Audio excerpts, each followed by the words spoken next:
So hi, this is Ben Kachera. I'm here today with Chris Plant, and we're going to be talking about playing Zelda in virtual reality. And you get this fun, jittery screen of me trying desperately to put the helmet on.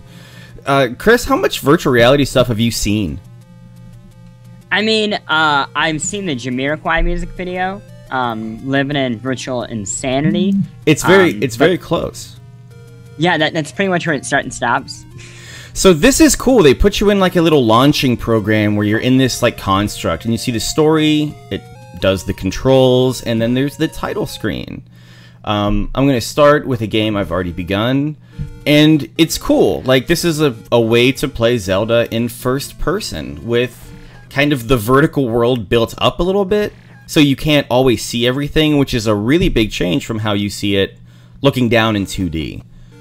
Sure. And it's very...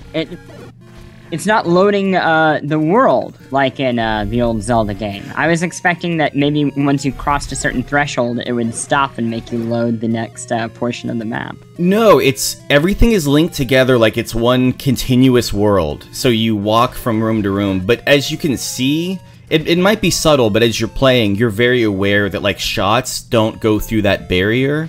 So there's still a little bit of an artificial like break between each screen. You just don't feel it when you're walking from screen to screen. There's no loading or anything. And it's neat. Like, I'm actually aiming the sword with my head a little bit. You look where you want it to fire. And you can't... It's hard to tell from this screen, but when you're wearing the helmet, you can't see the top area that gives you all the information. So you, like, have to look up to bring that information down.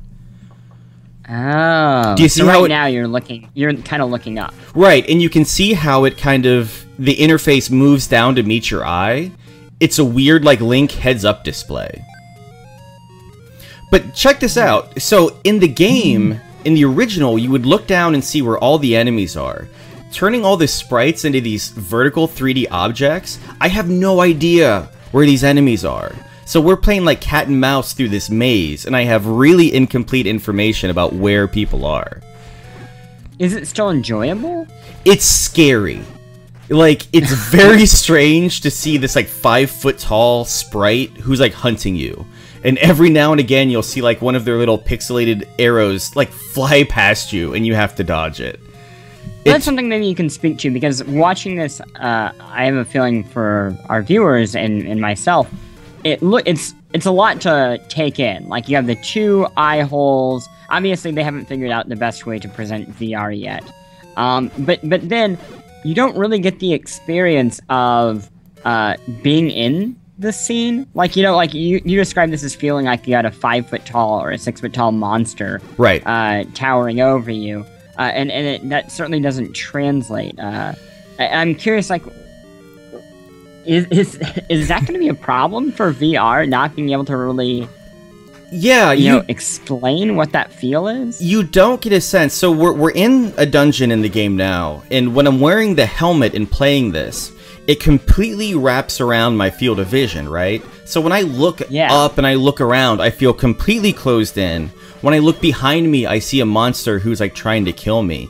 It doesn't look that intense, I think, on a 2D screen, but when I'm actually playing this and looking around and trying to track all the monsters and, like, losing them in the maze, it's, like, frightening. Like, it's legitimately an overwhelming experience. Oh, shit, I died. You can look down and see your sword. There's, like... your eyes closed sideways. Like...